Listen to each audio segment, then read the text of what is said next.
लखीमपुर में कल मारे गए 4 किसानों के परिवारों को सरकार देगी 45 लाख रुपए की आर्थिक सहायता। एक व्यक्ति को मिलेगी नौकरी। उच्च न्यायालय के रिटायर्ड जज करेंगे मामले की जांच।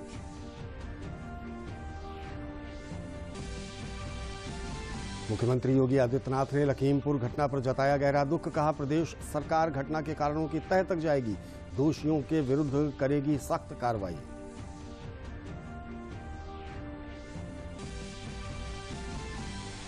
केंद्रीय गृह राज्य मंत्री अजय मिश्रा ने कहा कि किसानों के बीच छिपे उपद्रवियों ने किया भाजपा कार्यकर्ताओं पर हमला, दोषियों को मिले कठोर सजा।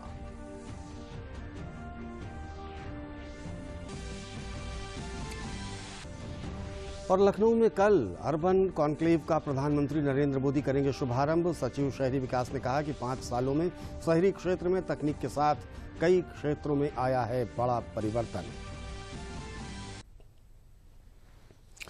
नमस्कार, मैं हूं अनिल और अब इस बुलेटिन के समाचार विस्तार से। लखीमपुर घटना में अब तक 8 लोगों के मरने की पुष्टि हो गई है। उत्तर प्रदेश पुलिस ने ट्वीट कर जानकारी दी है कि जिला प्रशासन के अनुसार लखीमपुर की दुर्भाग्यपूर्ण घटना में अब तक 8 लोगों के मरने की खबर है। अपर पुलिस महानिदेशक कानून व्यवस्था, एसीएस कृषि, आईजी रेंज और आयुक्त मौके पर हैं और स्थिति नियंत्रण में है। किसी भी अप्रिय घटना को रोकने के लिए पुलिस की पर्याप्त तैनाती की गई है। हालात को देखते हुए जिले में धारा 144 लागू कर दी गई है। उत्तर प्रदेश सरकार ने लखीमपुर खीरी में कल मारे गए 4 किसानों के परिवारों को 45 लाख रुपए और एक सरकारी नौकरी देने की घोषणा की है, जबकि इस घटना में प्रत्येक घायलों को भी 10 लाख रुपए का मुआवजा दिया जाएगा। वहीं उत्तर प्रदेश पुलिस ने अतिरिक्त महानिदेशक ने कहा है कि किसानों की शिकायत के आधार पर प्राथमिकी दर्ज की जाएगी। इस पूरे मामले की जांच उच्च न्यायालय के रिटायर्ड जज द्वारा की जाएगी। न्यायिक जांच इस पूरे प्रकरण की हाई कोर्ट के वरिष्ठ रिटायर्ड जज के द्वारा कराई जाएगी और जो भी मृतक हैं उनको 45 लाख रुपए का प्रति व्यक्ति मुआवजा सरकार के द्वारा दिया जाएगा और घायलों को 10 लाख रुपए का अनुदान शासन के द्वारा दिया जाएगा। इसके अतिरिक्त जो भी आदमी मृतक हैं उनके घर के एक व्यक्ति को उसके योग्यता के अनुसार नौकरी दी जाएगी। मुख्यमंत्री योगी आदित्यनाथ ने लखीमपुर खीरी की घटना पर दुख व्यक्त किया है। उन्होंने ट्वीट किया, जनपद लखीमपुर खीरी में घटित हुई घटना अत्यंत दुखद एवं दुर्भाग्यपूर्ण है। उत्तर प्रदेश सरकार इस घटना के कारणों की तह में जाएगी तथा घटना में शामिल तथ्यों को बेनकाब करेगी और दोषियों के विरुद्ध सख्त कार्रवाई करेगी। क्षेत्र के सभी लोगों से अपील है कि वे किसी बहकावे में न आएं व मौके पर शांति व्यवस्था कायम करने में अपना योगदान दें। किसी प्रकार के निष्कर्ष पर पहुंचने से पहले मौके पर हो रही जांच तथा कार्रवाई का इंतजार करें।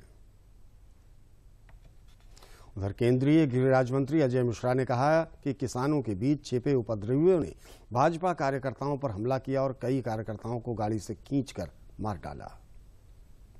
हमारे कार्यकर्ता हमारे लोगों को रिसीव करने के लिए जा रहे थे उप मुख्यमंत्री जी को।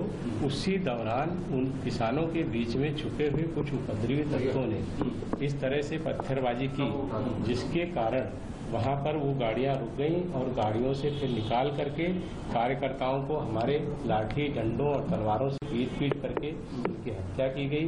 गाड़ियों को सड़क से खाई में धकेल करके वहां पर उसको जलाया गया और भी दूसरी गाड़ियां जलाई गई, दूसरी गाड़ियों में तोड़फोड़ हुई। केंद्रीय गृह राज्य मंत्री ने कहा है कि इस मामले की जांच करके दोषियों को सजा दी जानी चाहिए। और समाचारों का सिलसिला आगे बढ़ाने से पहले आइए देखते हैं ये संदेश।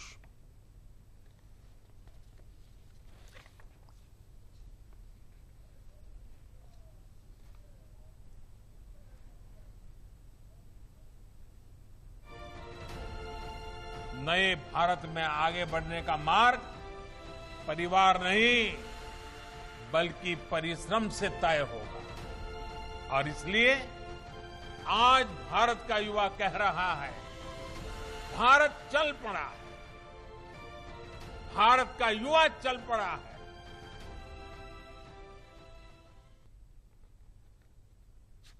संदेश के बाद समाचारों का सिलसिला एक बार पुनः बढ़ते हैं अगले समाचार की तरफ। मुख्यमंत्री योगी आदित्यनाथ ने आज कहा कि रोजगार के साथ स्वावलंबन हमारी सरकार का मुख्य ध्येय है। आज लखनऊ में आयोजित महात्मा गांधी राष्ट्रीय ग्रामीण रोजगार गारंटी सम्मेलन में उन्होंने ये बात कही। उन्होंने कहा कि ग्राम विकास विभाग तेजी से योजनाओं को तामील करा रहा है। उन्होंने कहा कि लाभार्थियों को प्रधानमंत्री आवास देने के मामले में उत्तर प्रदेश ने प्रथम स्थान हासिल किया है। उन्होंने मनरेगा में महिला मेट योजना की भी तारीफ की। उन्होंने कहा कि विभाग ने विलुप्त हो चुकी नदियों को पुनर्जीवित करने में बेहतरीन योगदान दिया है। मुख्यमंत्री ने कहा कि कोरोना काल में रोजगार दिवस सृजित करने और प्रवासी श्रमिकों को काम देने में अपनी सर्वश्रेष्ठ भूमिका निभाई है। ग्रामीण विकास विभाग ने 52 लाख से अधिक बहनों को ग्रामीण आजीविका मिशन के साथ जोड़ने का कार्य किया। यानी आजीविका मिशन का मतलब केवल उनको हमने रिवॉल्विंग फंड तक सीमित नहीं रखा, बल्कि उनको एक व्यवस्थित आर्थिक स्वावलंबन के साथ जोड़ने का कार्य किया गया।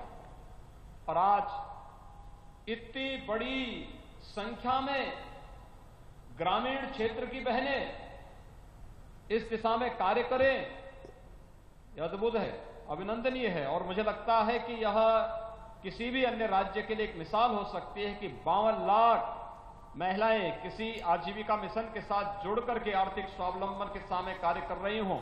यह बहुत अद्भुत रहा है। मुझे बताते हुए प्रसन्नता है कि कोरोना कालखंड के अंदर अगर हम देखें तो अकेले 2020-21 में 12,622 करोड़ रुपए व्यय करते हुए 1 करोड़ 16 लाख रोजगार सृजन का कार्य, यानी इतने लोगों को रोजगार देने का कार्य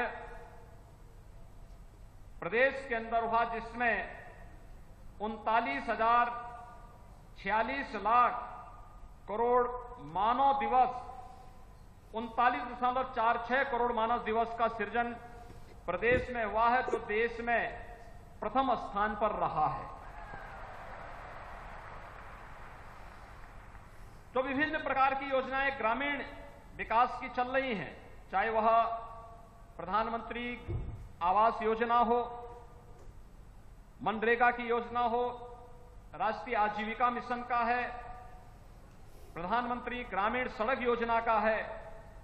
इन सभी की कार्य योजना को बना करके उसको क्रियान्वयन करने का कार्य ग्रामीण विकास विभाग तेजी के साथ कर रहा है। और मुझे बताते हुए प्रसन्नता, आदरणीय प्रधानमंत्री जी का आगमन प्रदेश की राजधानी लखनऊ में है।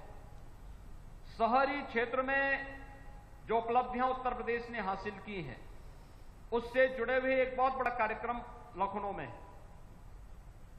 लेकिन शहरी क्षेत्र से पहले ग्रामीण आवास के क्षेत्र में, प्रधानमंत्री आवास के क्षेत्र में उत्तर प्रदेश ने देश के अंदर प्रथम स्थान प्राप्त किया था। प्रधानमंत्री आवास योजना ग्रामीण और शहर में मिलाकर के आज के दिन पर हम देखेंगे तो 42 लाख ऐसे लोगों को, जिन्होंने आजादी के बाद सिर ढकने के लिए जिनके पास अपना आवास नहीं था, उन्हें आवास देने का कार्य भारत सरकार के सहयोग से उत्तर प्रदेश सरकार ने किया है। राज्यपाल आनंदीबेन पटेल ने कानपुर में राष्ट्रीय शर्करा संस्थान स्थापना दिवस समारोह और sugar technologist association of India के वार्षिक अधिवेशन का ऑनलाइन शुभारंभ किया। इस अवसर पर राज्यपाल ने भारत में चीनी उद्योग के विकास में राष्ट्रीय शर्करा संस्थान की भूमिका की सराहना की। उन्होंने फार्म के यंत्रीकरण, उत्पादकता बढ़ोतरी तथा चीनी की गुणवत्ता को बाजार की मांग के अनुसार बेहतर करने पर जोर दिया। कार्यक्रम के दौरान चीनी उद्योग के विकास में योगदान देने वाले और तकनीकी विकसित करने वाले विभिन्न विशेषज्ञों और वैज्ञानिकों को सम्मानित किया गया। राष्ट्रीय शर्करा संस्थान के निदेशक नरेंद्र मोहन ने बताया कि कार्यक्रम में अंतर्राष्ट्रीय शुगर एक्सपो के कई स्टॉल भी लगाए गए हैं, जिससे शर्करा उद्योग लाभान्वित होगा। कार्यक्रम में चीनी मिलों से संबंधित करीब 5,000 विशेषज्ञ और अन्य लोग ऑनलाइन माध्यम से शामिल हुए।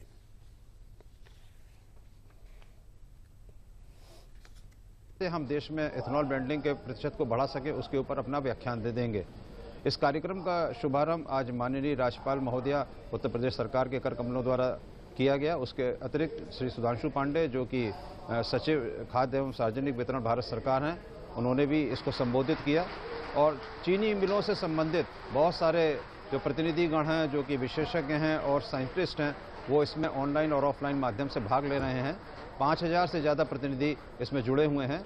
समझता हूँ कि जो हम लोग चाहते हैं कि शर्करा उद्योग एक आत्मनिर्भर उद्योग के रूप में सामने आए, वो सपना सच हो सकेगा। लखनऊ में 5 अक्टूबर को होने जा रहे अर्बन कॉन्क्लेव की तैयारियों का मुख्यमंत्री योगी आदित्यनाथ ने इंदिरा गांधी प्रतिष्ठान में निरीक्षण किया। कार्यक्रम का उद्घाटन प्रधानमंत्री नरेंद्र मोदी करेंगे। मुख्यमंत्री ने अधिकारियों को निर्देशित किया कि सभी संबंधित विभाग अंतर विभागीय समन्वय के माध्यम से सभी तैयारियों को व्यवस्थित ढंग से पूरा करें। उन्होंने कार्यक्रम स्थल में स्थापित किए जा रहे उत्तर प्रदेश पवेलियन, स्टॉलों व मॉडलों का अवलोकन किया तथा आवश्यक निर्देश दिए। मुख्यमंत्री ने कहा कि यह एक महत्वपूर्ण आयोजन है। इस सम्मेलन में देश भर के नगर विकास मंत्री और अधिकारी शामिल होंगे। 3 दिनों तक चलने वाले इस कार्यक्रम में 75 नई हाउसिंग तकनीक का प्रदर्शन किया जाएगा। इस आयोजन के पहले दिन प्रधानमंत्री नरेंद्र मोदी स्मार्ट सिटी के अंतर्गत लगभग 1537 करोड़ की 15 विकास परियोजनाओं का लोकार्पण करेंगे। साथ ही लगभग 1256 करोड़ रुपए की विकास परियोजनाओं का भी शिलान्यास करेंगे। प्रधानमंत्री अमृत मिशन योजना के अंतर्गत लगभग 502 करोड़ की 17 पेयजल परियोजनाओं का लोकार्पण और 1441 करोड़ रुपए की 13 परियोजनाओं का शिलान्यास भी करेंगे।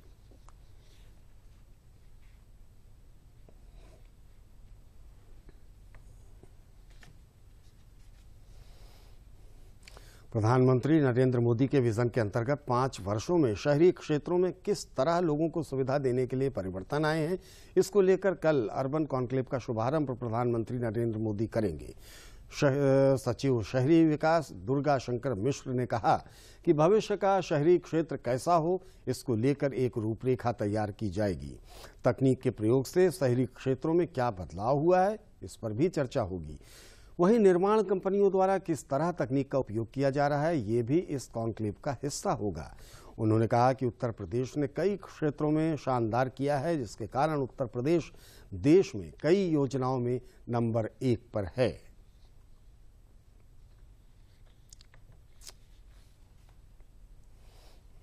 इस कॉन्क्लेव में हम आज़ादी का जब 75वां साल मना रहे हैं, आज़ादी के अमृत महोत्सव के रूप में, पिछले 7 सालों में माननीय प्रधानमंत्री जी का जो एक विज़न है कि new urban India, new India के बारे में, तो इस प्रकार से जो विभिन्न कार्यक्रम, चाहे स्वच्छ भारत मिशन हो, Atal mission for urban rejuvenation and transformation हो, स्मार्ट सिटी मिशन हो, हाउसिंग फॉर ऑल हो, नेशनल अर्बन लाइवलीहुड मिशन हो, हृदय का कार्यक्रम हो या अर्बन ट्रांसपोर्ट के बारे में, ये सब तमाम सारी चीज़ें जो हो रही हैं पिछले 7 सालों में हमारे देश के अर्बन इलाके में कैसे परिवर्तन आए हैं, और ये परिवर्तन जब आगे चलता रहेगा तो कैसे एक नया शहरी भारत बनेगा, तो उसका क्या परिवर्तन होगा। आगे हम अगर देखें आज़ादी एट 100 साल की जब बनाएंगे तो हमारा देश कैसा होगा, इसके बारे में एक एग्जीबिशन है। इसके साथ ही साथ जो हमारा पीछे ग्लोबल हाउसिंग टेक्नोलॉजी चैलेंज किया था, अब हमारे देश में भी बहुत सारी नई नई कंस्ट्रक्शन टेक्नोलॉजी जो आई हैं, उनका क्या उपयोग होगा, उनके कुछ 75 टेक्नोलॉजी का एग्जीबिशन है। और तीसरा, उत्तर प्रदेश ने पिछले 4-4.5 साल में बहुत ही शानदार काम किया है। मैं कहूँगा कि पीछे जैसे उत्तर प्रदेश बिल्कुल पिछड़ा रहता था, तो इस 4.5 साल के भीतर उन्होंने इतना परिवर्तन किया है, हर एक सेक्टर में काफ़ी अग्रणी भूमिका निभा रहे हैं। तो जो उत्तर प्रदेश का एक अलग से एग्जीबिशन होगा कि Uttar Pradesh is emerging as a land of urban opportunities, उससे सीधा असर लोगों की ज़िंदगी में भी पड़ेगा, एम्प्लॉयमेंट में पड़ेगा, यहाँ की अर्थव्यवस्था में पड़ेगा। तो ये जो अगर टेम्पो बना रहेगा तो उसका कैसा होगा, इसका एक एग्जीबिशन होगा। साथ ही साथ कल इसको माननीय प्रधानमंत्री जी द्वारा इसका संबोधन हो गए। हमारे देश भर के अर्बन डेवलपमेंट मिनिस्टर्स, हाउसिंग के मिनिस्टर्स, ये भी इसमें शरीक कर रहे हैं। तमाम सारे वरिष्ठ अधिकारी और हमारे माननीय मेयर साहबान, अध्यक्ष जो है अर्बन लोकल बॉडीज़ के, और तमाम सारे स्टेक होल्डर, चाहे एकेडमिया से हों, इंडस्ट्री से हों, ये सब तमाम लोग इसमें भाग ले रहे हैं, जो कि न केवल एग्जीबिशन को देखेंगे पर साथ ही साथ यहाँ पे 2 दिन का जो कॉन्फ्रेंस होगा, उस कॉन्फ्रेंस में भी शिरकत करके तमाम सारे एस्पेक्ट जो हमारे अर्बन के, इसके ऊपर बहुत डिटेल में चर्चा करेंगे। अर्बन ट्रांसपोर्ट में भी बहुत सारा मेट्रो सेक्टर में या बस में जो काम हुआ उसका भी सारा एग्जिबिट होगा और उसके बारे में भी आगे चर्चा होगी। ये जो हमारा एग्जीबिशन है ये न केवल फिजिकल है बल्कि डिजिटल भी है। यहाँ पे तो आप आकर के देख ही सकते हैं। साथ ही साथ हम इसको लिंक प्रोवाइड करेंगे तो उस लिंक के माध्यम से पूरी दुनिया में कहीं से भी देख सकते हैं कि आपका उत्तर प्रदेश कैसे आगे बढ़ रहा है, कैसे देश में टेक्नोलॉजी का विकास हो रहा है, कंस्ट्रक्शन की, कैसे देश में अर्बन इंडिया नया शेप ले रहा है।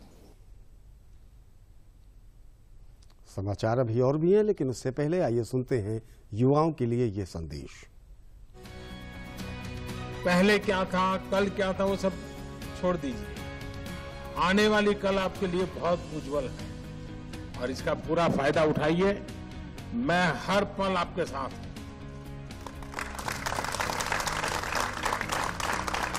आपके सपने यही हमारे सपने हैं। वो सपने साकार करने के लिए मैं जहां हूं, जो भी जिम्मेवारी है, मैं कुछ न कुछ करता रहूंगा। संदेश के बाद पुनः खबरों का सिलसिला आगे बढ़ाते हैं। सुल्तानपुर जिले के कमला नेहरू महाविद्यालय में आयोजित कार्यक्रम में श्रम व सेवायोजन मंत्री स्वामी प्रसाद मौर्य ने 3000 श्रमिकों को विभिन्न योजनाओं से लाभान्वित किया। इसकी अध्यक्षता जिले के प्रभारी एवं चिकित्सा एवं स्वास्थ्य मंत्री जय प्रताप सिंह ने की। इस अवसर पर श्रम मंत्री ने बताया कि वर्ष 2009 से 2017 तक मात्र 7 लाख श्रमिकों को लाभान्वित किया गया था, जबकि योगी सरकार ने पिछले 4.5 वर्ष में 75 लाख श्रमिकों को लाभान्वित किया है। उन्होंने बताया कि उत्तर प्रदेश की श्रमिक योजनाओं से प्रेरित होकर भारत सरकार ने अन्य राज्यों में भी इन योजनाओं को लागू करने के निर्देश दिए हैं।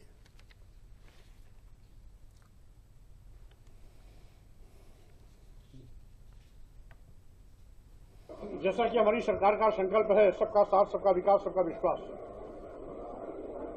उस संकल्प के आधार पर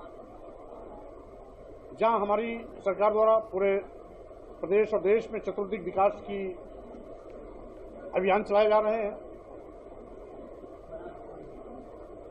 अवस्थापना के क्षेत्र में बड़े पैमाने पर काम किया जा रहा है, कल्याणकारी योजनाओं के माध्यम से लोगों को आच्छादित किया जा रहा है, वहीं पर श्रम विभाग भी 18 कल्याणकारी योजनाओं के माध्यम से श्रमिकों के जीवन स्तर को बेहतर बनाने के लिए, उनके बच्चों को अच्छी शिक्षा दीक्षा दिलाने के लिए, श्रमिकों को हर क्षेत्र में आर्थिक सहायता प्रदान कर उनको विकास की मुख्य धारा में खड़ा करने के लिए सुअवसर प्रदान करने के लिए संकल्पित है।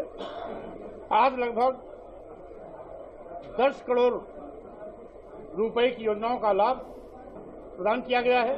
आयुष्मान कार्ड का उत्तर प्रदेश में दायरा बढ़ा रहे हैं। अभी तक हमारा 1 करोड़ 20 लाख का हमारा जो पहले से आर्थिक और सामाजिक वाली जो सूची है 2011 की, उसके आधार पर 1 करोड़ 20 लाख का हमने पहले से तय कर रखा था। तो उसका हमने लगभग 4 करोड़ कार्ड बना दिए हैं और मुख्यमंत्री आरोग्य योजना जो इसके समकक्ष है, उसके 8.83 लाख परिवारों को कार्ड बनाने का ये अभी से चल ही रहा था। अब इसमें हम लोगों ने 2 और श्रेणी को जोड़ दिया है। श्रमिक जो पंजीकृत हैं उनको भी हम आयुष्मान कार्ड का उसका लाभ देंगे, और जो हमारा अंत्योदय कार्ड होल्डर है, जो गांव में सबसे गरीबी नीचे की रहता था, उसको भी हम जोड़ेंगे, जो लगभग 40 लाख का उसकी क्षमता है। आजमगढ़ में बूथ संपर्क अभियान के पदाधिकारियों के साथ बैठक में भाजपा के प्रदेश अध्यक्ष स्वतंत्र देव सिंह ने कहा कि लखीमपुर खीरी की घटना दुखद है, दुर्भाग्यपूर्ण है। उन्होंने कहा कि योगी आदित्यनाथ की सरकार घटना को गंभीरता से ले रही है और इस पर कठोर कार्रवाई करेगी। उन्होंने कई विधानसभा के पदाधिकारियों के साथ बैठक की और चुनाव जीतने के गुर भी सिखाए। किस तरह बूथ पर मैनेजमेंट किया जाएगा, इस बारे में भी जानकारी दी। उन्होंने कहा कि मुख्यमंत्री ने लखीमपुर की घटना को बहुत गंभीरता से लिया है। भाजपा गरीब, कमजोर और राष्ट्र के कल्याण के लिए काम कर रही है। प्रधानमंत्री नरेंद्र मोदी और मुख्यमंत्री योगी आदित्यनाथ जैसा नेतृत्व कभी कभी राष्ट्र को मिलता है, जो विकास के लिए पूरी ऊर्जा के साथ काम करता है। दुर्भाग्यपूर्ण घटना है और दोषी जो है उसको सजा मिलेगी। राज्य के मुख्यमंत्री गंभीर है,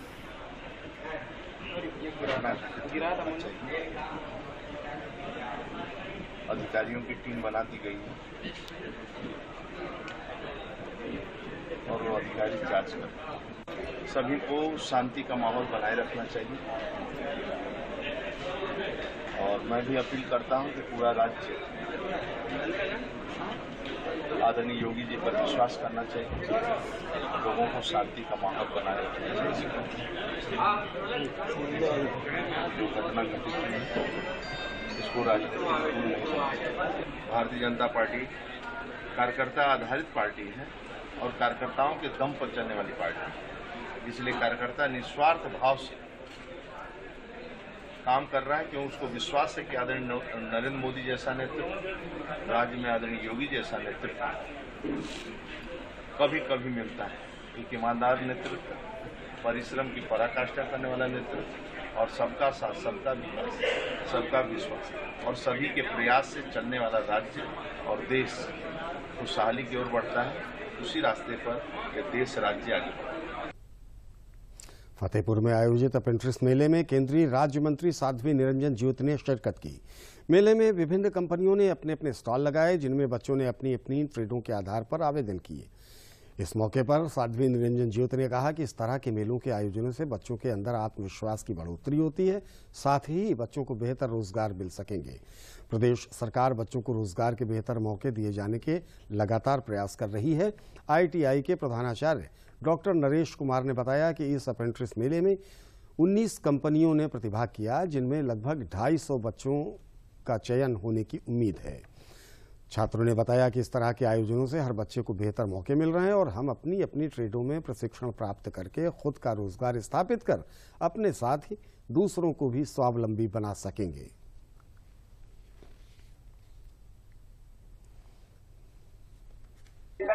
इतने बड़े मेले में जिसमें बच्चा अपनी महारत हासिल करना चाहे वहाँ जा सकते हैं और ये खुला मेला है और ये पूरा जो सेलेक्ट होंगे बच्चे प्रदेश में जाएंगे और प्रदेश सरकार की तरफ से कहीं न कहीं जरूर जो प्राइवेट वाले हैं प्राइवेट वाले अपने ट्रेनिंग देकर मिलेंगे।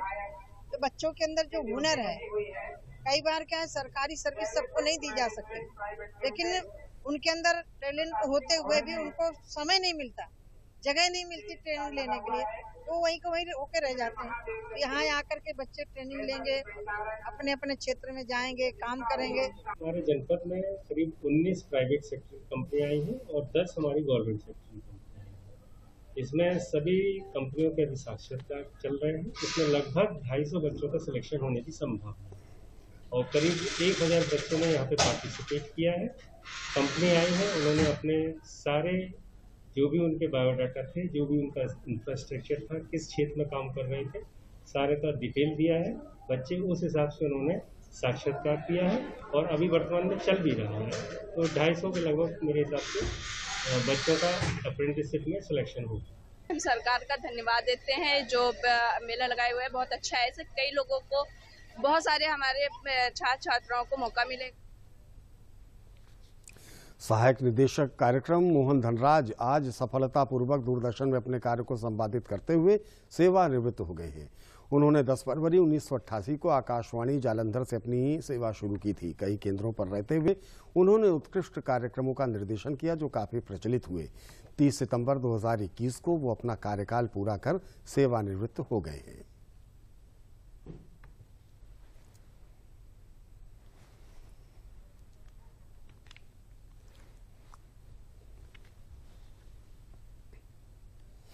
इसी के साथ हमारा ये समाचार बुलेटिन अब यहीं पर समाप्त हुआ। मुझे दीजिए अनुमति और आप अपना रखिए ख्याल। नमस्कार।